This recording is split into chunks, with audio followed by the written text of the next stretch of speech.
You're listening to the Lovish Podcast, and I'm your host, Dr. Sita Hood, vision architect and licensed therapist. Each week, I'm going to help you to develop the belief and strategy necessary to make an immediate impact on the world by deep diving into topics like mental wellness, faith, relationships, and you guessed it, love. I should mention before we hop into the show, this is not a substitute for a relationship with a licensed therapist. You ready? Let's get it.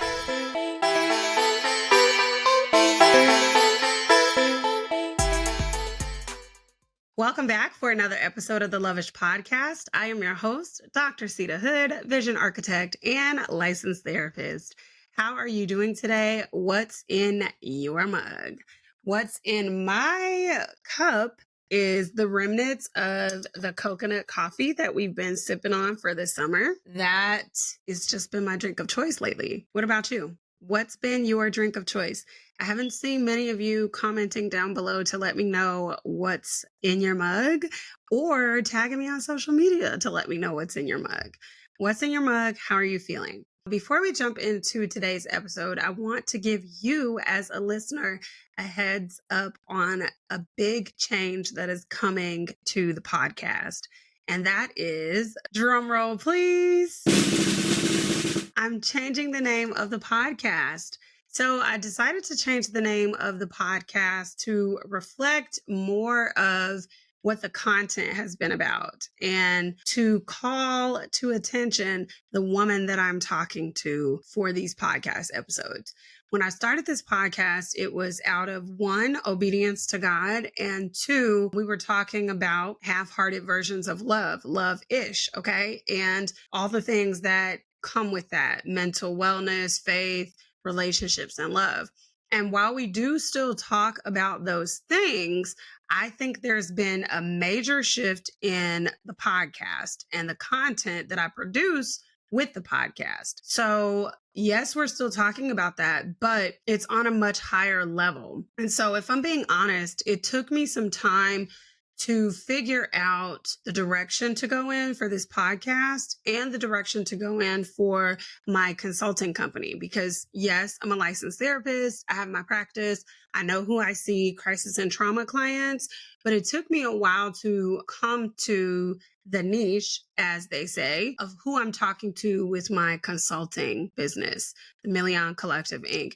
And I'm talking to executive women. I'm talking to women in leadership. I'm talking to ambitious women. And I think when we describe a visionary or an executive woman, you think only of this one aesthetic, of this one picture, this one way that it looks, and you maybe don't feel like you fit into that category. But if you are an ambitious woman with a goal, a dream, if you create impact, if you care for people, if you tend to be a leader in certain spaces, that's who I'm talking to, boo. So I probably will not change the name officially of the podcast until our anniversary month, which is August. So at the end of August, that's when you'll see all the branding and stuff switch over, and I will reveal to you the name of the podcast. But we're still going to be talking about all the amazing content, all the amazing topics that we still talk about now, which is like ambitious women in leadership, a guide to walking in purpose, establishing high quality friendships as this ambitious woman with a busy schedule, all the topics that you know and love that have drawn you in and why you are a faithful listener. You're going to get more of that. So just a quick announcement. When is the last time that you checked on your progress for your goals? When is the last time that you actually hit your goals? Did you stop to consider what it was that helped you hit those goals? Well, there was likely a habit or a pattern that was woven into your life that helped you hit that goal. For example, I was headed to the gym this morning and I had a little bit of car trouble, so I couldn't make it. And then I decided to go for a run, right? And that took a lot because I didn't really feel like working out to begin with. And during my run, I received a total of 5 phone calls. Okay. So, again, first of all, you know what it takes to muster up the strength to like push through. Yeah, I'm still going to go for a run. Yeah, I'm still going to work out, blah, blah, blah, whatever. And then to get the phone calls during the workout, to be disturbed when you're like in the heart of a run. Like, obviously, those people didn't know that I was out for a run, but I could have easily chosen to stop and answer the phone and stop the workout, right? But the point being, the only thing that made me finish the run strong was because this is what I do. I am a runner. I am a person who loves physical fitness and working out because I know the positive impact that it has on my mental health. Over the years, I've formed habits to contribute to my overall well being. A habit is a pattern of behavior. Of course, we know that habits can be positive or they can be negative, but they all serve a purpose. They're all meeting a need. So the habit either pushes you towards your goal or pushes you further away from your goals. Hey, aren't you tired of running around like a chicken with your head cut off? How many times have you promised to do better with your wellness routines only to let life get on top of you again? I want to invite you to pause and pour by downloading my app, The Lavish Haven, your sanctuary for cultivating daily wellness. It's completely free to use. You'll start with our pause and pour quiz and then access our signature daily and weekly wellness trackers, mood playlists, elevated emotions collections, scripture-based guided audios, and so much more. Hit the link below to start today. We need habits to keep us on track with life stuff. When we don't feel like doing something, the very thing that keeps us on track is our habits. If you haven't read the book Atomic Habits by James Clear, then that is a book that you will definitely want to check out. In James Clear book, he teaches you how habits, like money, compound over time.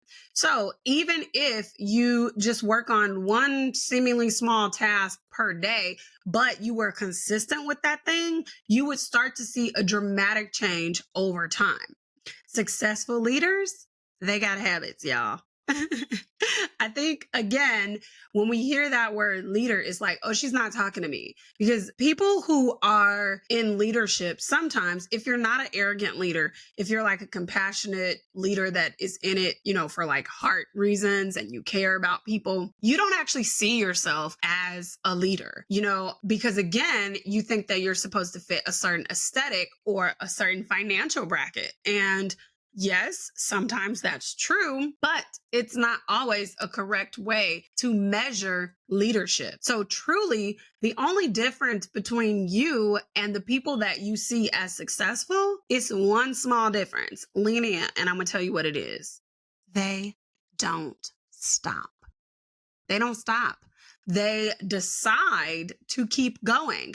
Even when they face a problem, they figure out a solution to the problem. And even if they have to hire somebody to help them fix the problem, that's still them actively going out to seek a solution for the problem. So if you in one of those situations, because I hear clients say this all the time where it's like, well, I feel bad because I didn't solve this problem. I had to get somebody else to do it. That was still you solving the problem. Because if you never got somebody else to do it, the problem wouldn't be solved, right?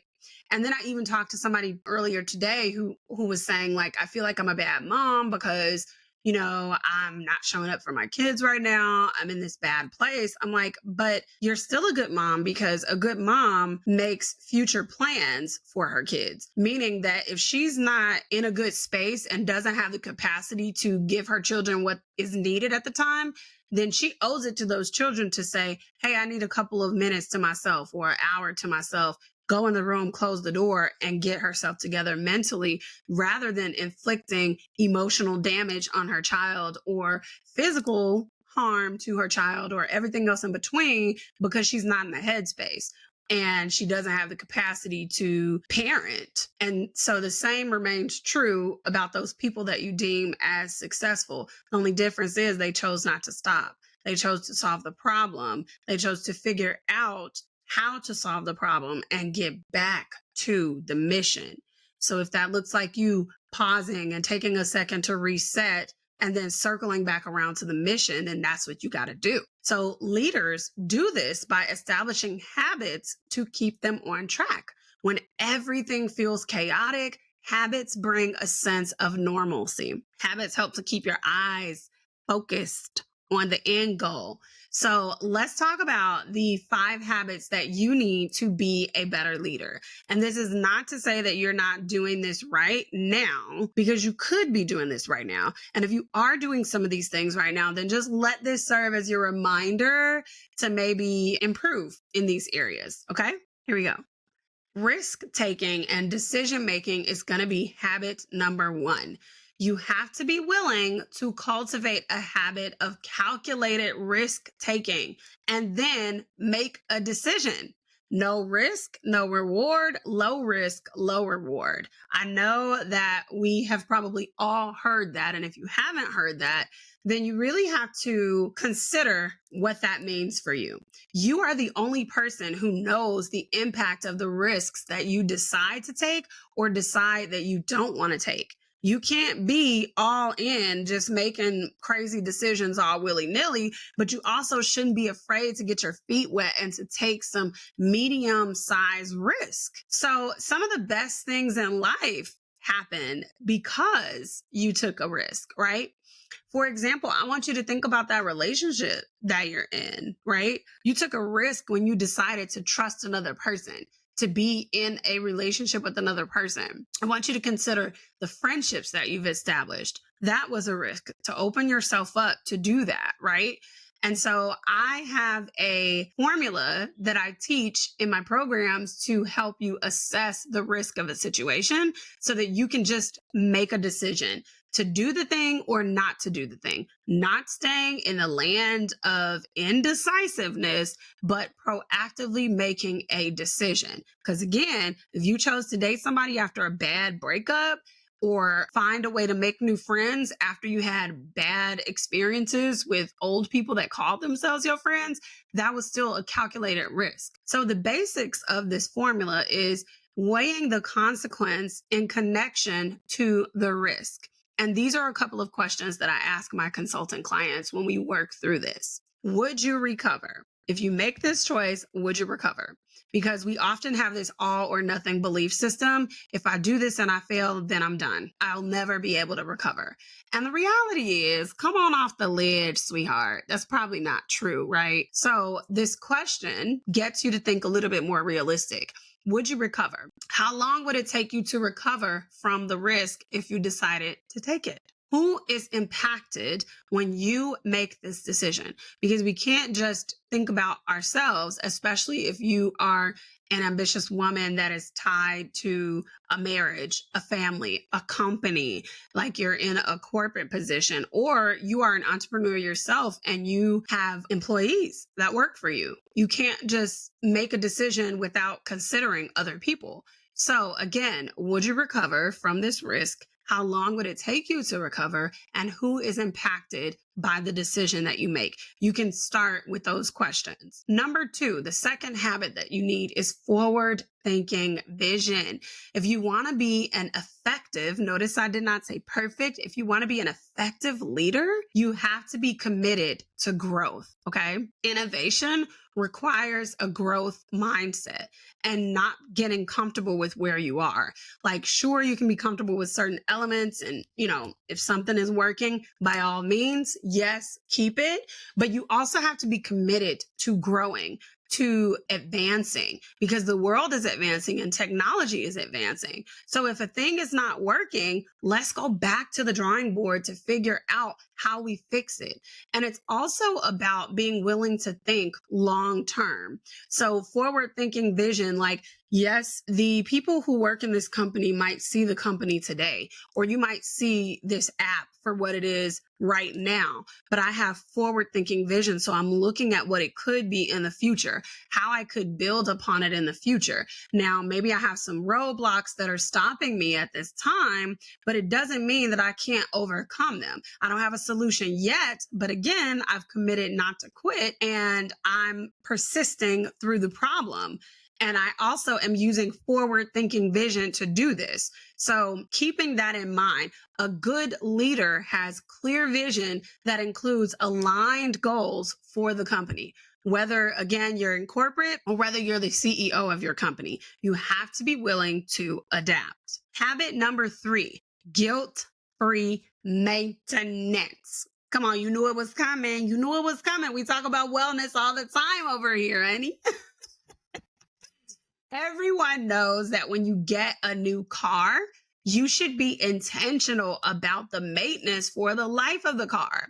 The more you invest in the car, the better it runs and the more you get out of the car.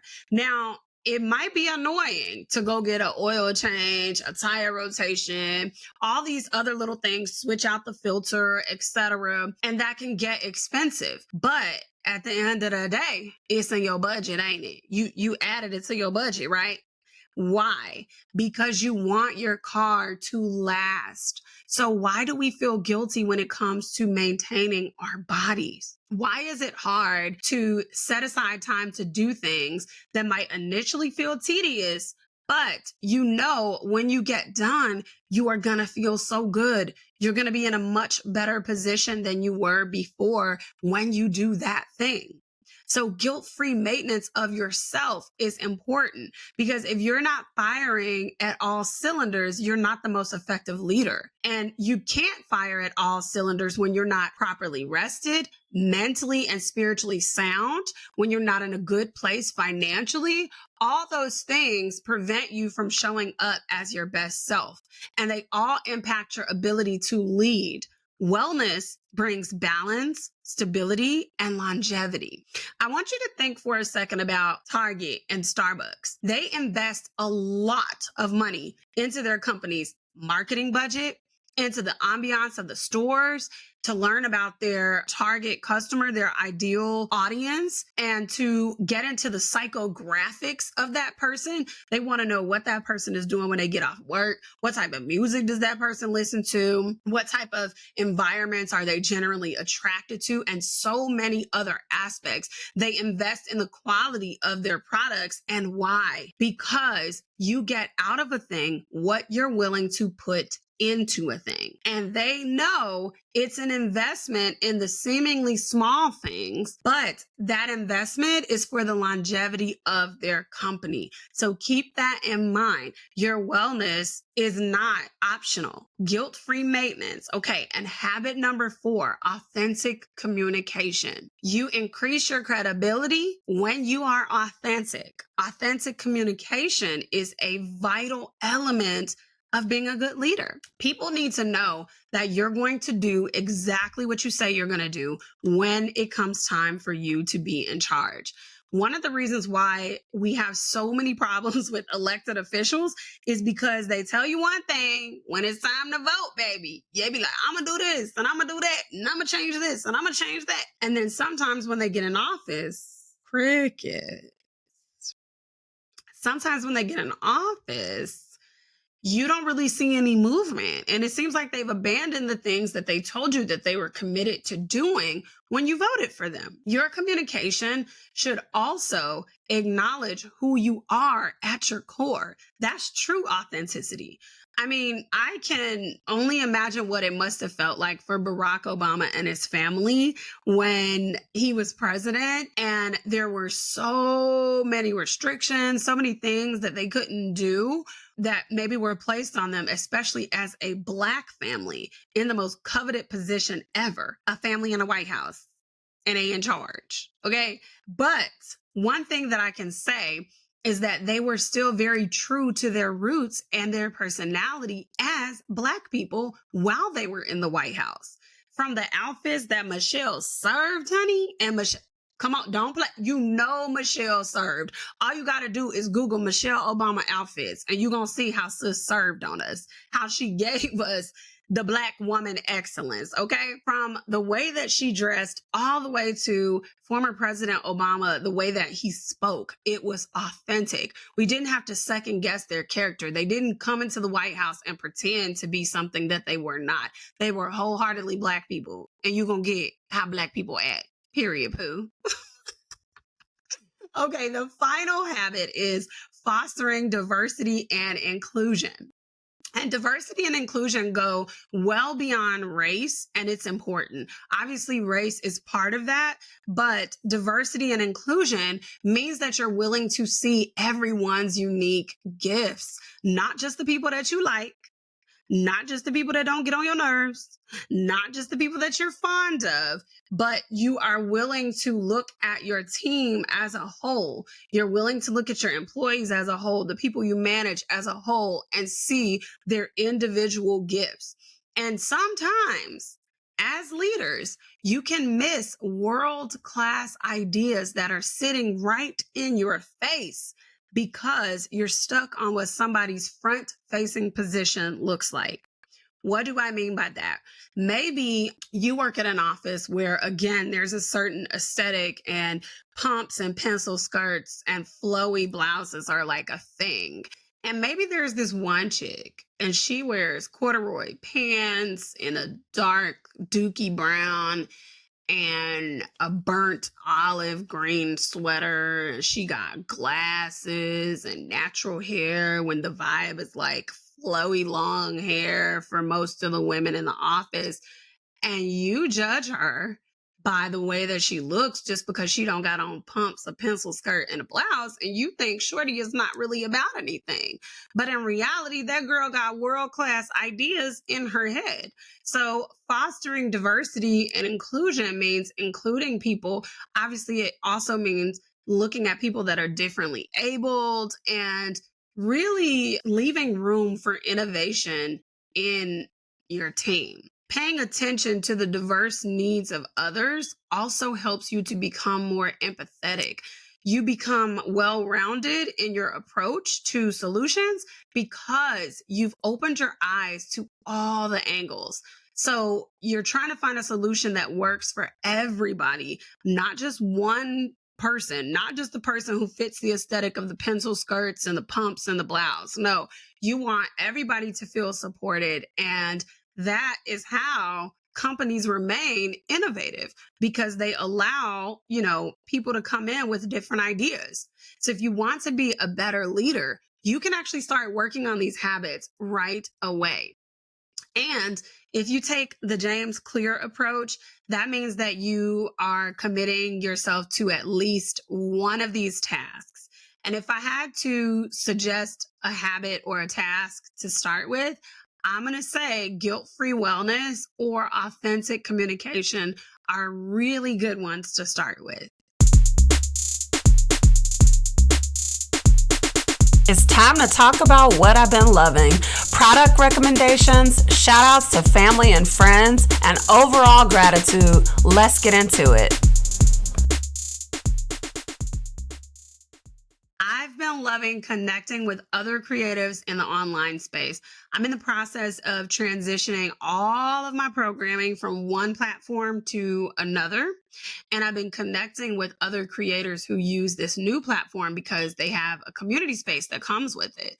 And there is truly nothing like the connections with people who understand you and understand what you're dealing with when it comes to business ownership. Now, this can for sure apply to so many other areas, but I am specifically talking about life as an entrepreneur.